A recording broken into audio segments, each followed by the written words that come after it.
Bonjour à tous, j'espère que vous avez passé une bonne fête de l'Ascension, malgré la pauvreté qui est la nôtre au point de vue de la liturgie.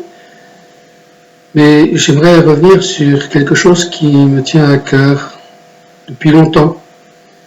Oui, on est dans un monde en crise et il y a divers niveaux de crise et crise fondamentale de perte de repères. Il y a des crises dans le monde civil, il y a des crises dans la vie de l'Église. Il y a une crise peut-être plus profonde, surtout dans la vie de l'Église, c'est la crise de la miséricorde, pas tant du côté de Dieu, comme nous l'a rappelé notre pape François au début de son pontificat. Dieu ne se lâche jamais de faire miséricorde. Et nous, effectivement, nous sommes peut-être un peu fatigués de venir lui demander sa miséricorde. Et il faut s'interroger pourquoi. Pourquoi une telle désaffection pour le sacrement de la résurrection, alors qu'il y a une urgence pour beaucoup. Et je pense particulièrement aux personnes qui ne se sont pas confessées depuis des années. Il y a une urgence qui s'enracine dans notre espérance de la vie éternelle. Il y a un réalisme du sacrement de réconciliation que nous avons à redécouvrir. Parce que la vie chrétienne est une grande éducation à l'amour. Si le Christ nous donne son ultime commandement, aimez-vous les uns les autres comme je vous ai aimé, y a-t-il un amour sans pardon, sans une exigence de se pardonner? Jésus nous le dit aussi dans l'Évangile, quand Pierre lui demande combien de fois il doit pardonner, Jésus lui dit à l'infini. Oui, chaque fois que mon frère ou ma sœur vient me demander pardon, eh bien, dans ma vie chrétienne, eh bien, je suis appelé à lui pardonner et inversement, demander pardon chaque fois que je sais que mon frère ou ma sœur a quelque chose contre moi, et c'est en lien avec le mystère de l'Eucharistie. Si là tu te souviens qu'un de tes frères a quelque chose contre toi, laisse là ton offrande et va d'abord te réconcilier avec ton frère. Alors, dans quoi s'enracine cette démarche du pardon? D'abord, le pape François, au début de son pontificat, dans ce texte Evangelii Gaudium, au paragraphe 3, nous rappelle que le fondement de notre vie chrétienne, c'est la rencontre avec le Christ. Il n'y a pas de vie chrétienne sans avoir rencontré le Christ. Et cette rencontre implique le dialogue. Et cette rencontre, elle commence par le dialogue. Et c'est ce qu'il signifie par cette prière qui nous incite à faire, que voilà, Seigneur, j'ai péché contre toi, mais près de toi se trouve le pardon, et donne-moi de revenir vers toi. Et Dieu ne se lâche jamais de nous accueillir de nouveau.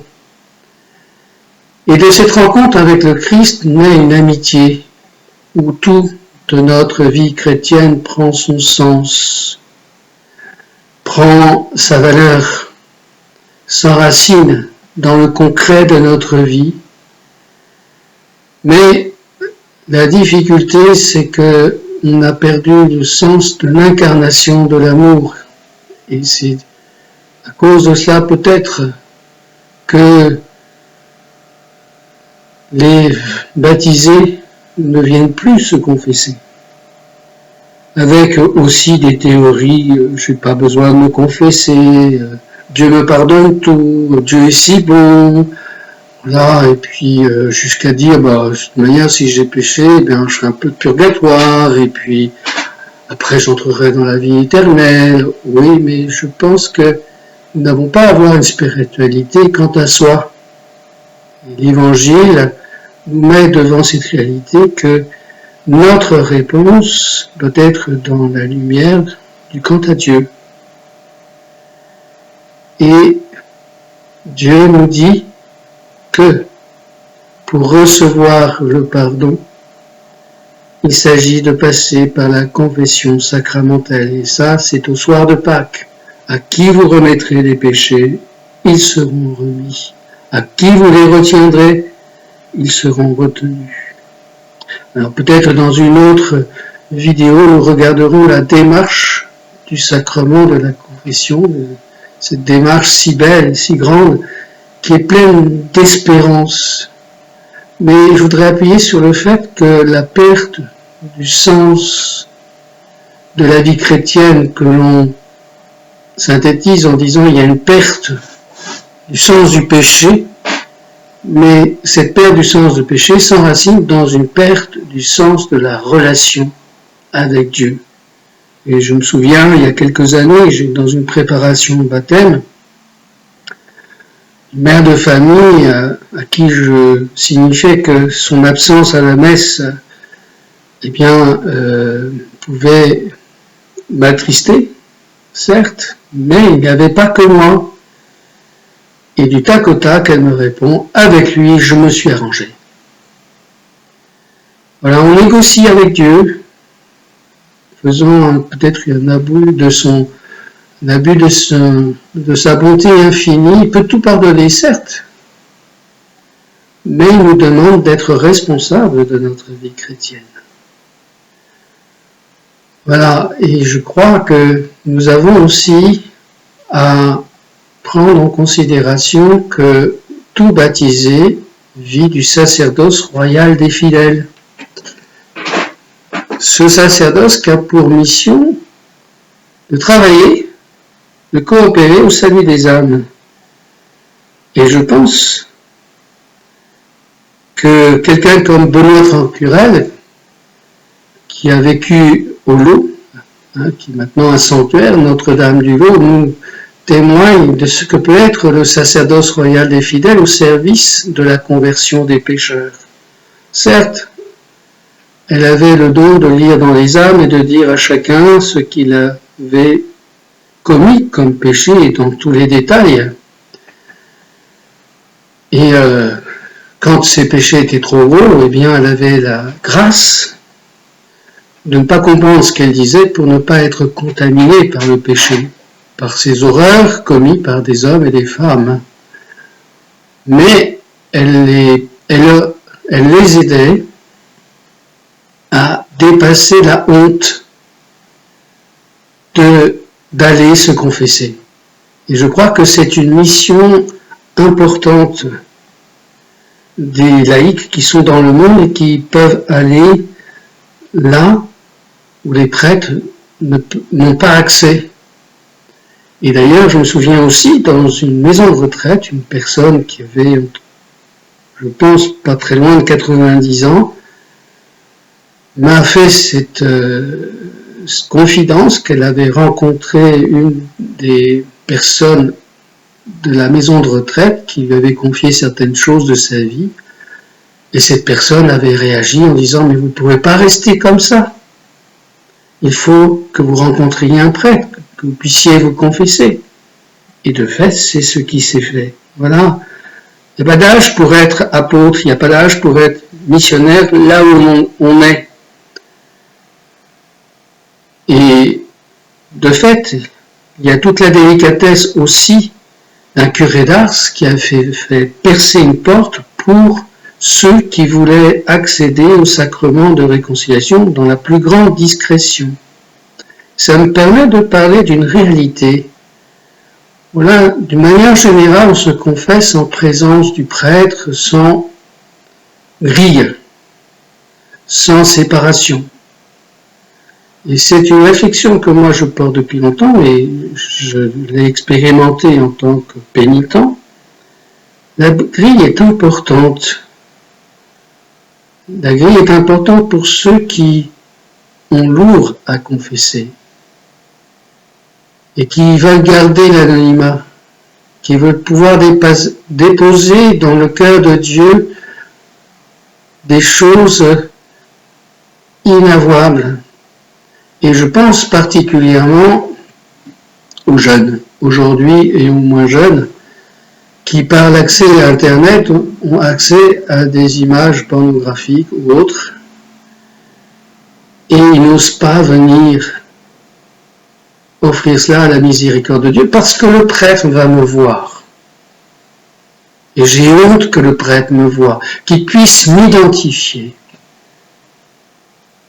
Et là, ça nous met en lumière une réalité, c'est que nos confessionnaux ne sont pas des placards à balai, ne sont pas des lieux où on va entreposer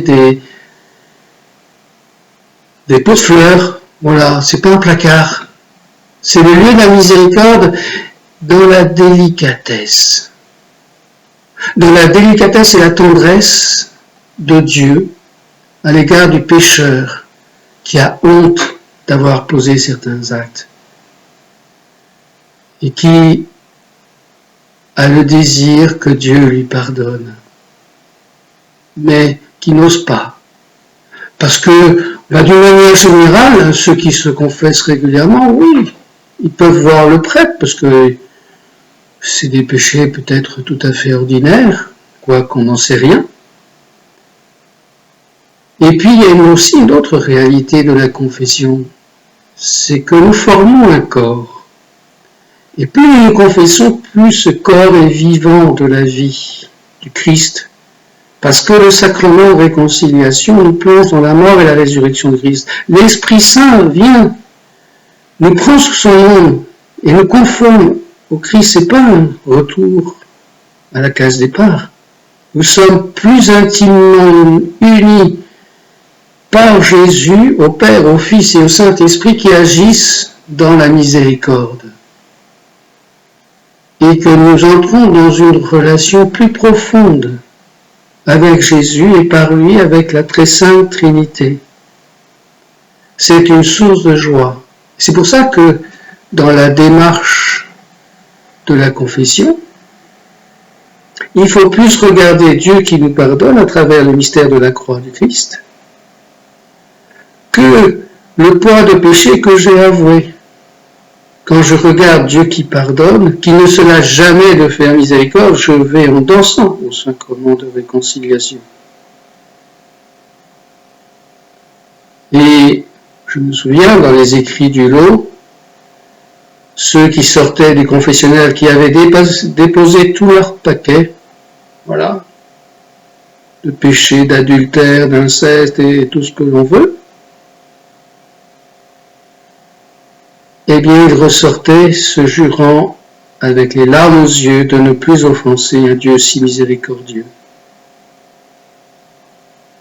Alors, chers frères et sœurs, eh bien, retrouvons le sens de la relation à Dieu, de cette amitié avec le Christ, que nous puissions, grâce à son enseignement, eh bien, être de plus en plus lucides sur l'enjeu de notre vie quotidienne, où Dieu, comme nous l'a dit Saint Jean-Paul II, nous sanctifie dans notre vie ordinaire. Il fait des choses extraordinaires dans notre vie ordinaire. Et nous pouvons coopérer par cette démarche d'humilité que représente la confession. Et pour moi, c'est un signe de notre rencontre authentique avec le Christ. Et là, je vous fais un témoignage personnel, c'est que quand j'ai rencontré le Christ, après 24 ans d'ignorance, pratiquement, eh bien, du jour au lendemain, c'est-à-dire même le lendemain de ma conversion, je suis allé au confessionnal. Je suis allé me confesser. Je me suis confessé pendant une petite semaine pour passer au Karcher tous les péchés qui me revenaient au fur et à mesure de ma vie passée. Et cela a été un moment extraordinaire pour moi. Et j'espère que ce le sera pour vous et j'espère pour beaucoup de ceux et celles qui sont autour de vous, qu'ils puissent entrer dans la joie du cœur du Christ, qui nous pardonne et qui nous aime, qui nous étreint de son amour, de sa tendresse, à travers ce sacrement.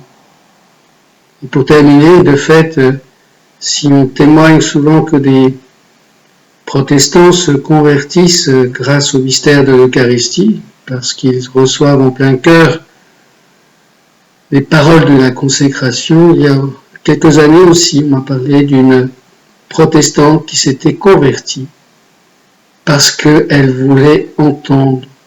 Elle s'était convertie au catholicisme parce qu'elle voulait entendre « Je te pardonne de tous tes péchés ». C'est la plus grande joie du prêtre, après la joie de célébrer l'Eucharistie, de pouvoir dire à son frère ou à sa sœur dans le Christ « Je te pardonne tous tes péchés ». Comme l'a rappelé aussi Saint Jean-Paul II dans une lettre qu'il adressait le jeudi saint aux prêtres. Une année, il a parlé du sacrement de réconciliation et il disait pour avoir la joie de pouvoir le dire à ses frères, il faut le recevoir soi-même, de s'entendre dire « Je te pardonne tous tes péchés ».